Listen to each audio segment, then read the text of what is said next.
আচ্ছা, আমার হাজবেন্ড তো বাসায় নেই, এখান থেকে শুরু করবেন নাকি বেডরুম থেকে? তাহলে এইখান থেকে শুরু করি, বেডরুমে না হয় একটু পরে যাই। আচ্ছা তাহলে শুরু করি, চলেন। বাহ, চমৎকার। তাহলে এগুলোই চলতেছে, তাই না? আশিক, তুমি এখানে কি করছো? আমি এখানে কি করতেছি দাঁড়া বলতেছি। কি রে, কি হইতেছে এগুলো? হ্যাঁ আশিক, চুপ, একদম চুপ। তুই এর একটা কথা বলবি না। কি ভাবছিস আমি কিছুই জানি না? আমি বাসার মধ্যে নাই আর সেটা জানি না তুই কি করলি? একটা পরপুরুষ নিয়ে আমার বাসায় আসলি, তাই না? কেমনে পারলি এটা করতে? কেমনে পারলি তুই? আশিক, আমার কথাটা একবার শোনো। কি শুনবো তোর কথা? কি শোনার বাকি আছে? আমি সবকিছু জানি, আমি সবকিছু দেখছি।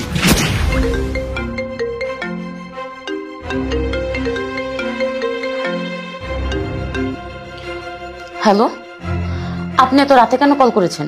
আপনি জানেন না আমার হাজবেন্ড এই সময় বাসায় থাকে? আরে হ্যাঁ হ্যাঁ, আমার হাজবেন্ড যখন কালকে অফিসে চলে যাবে তখন আপনি চলে আসেন। আর শুনুন, আমাকে কখনো এরকম ভাবে রাতে কল দিবেন না।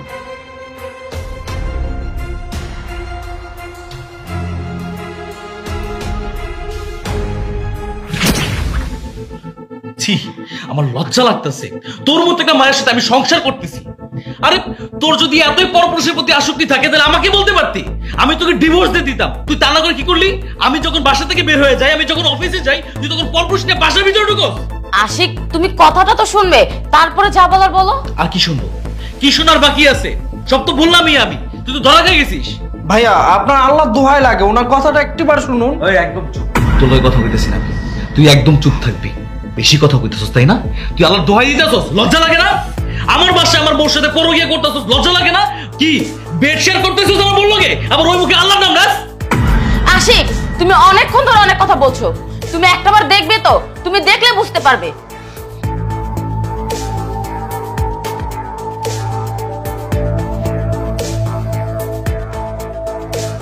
এই দেখো,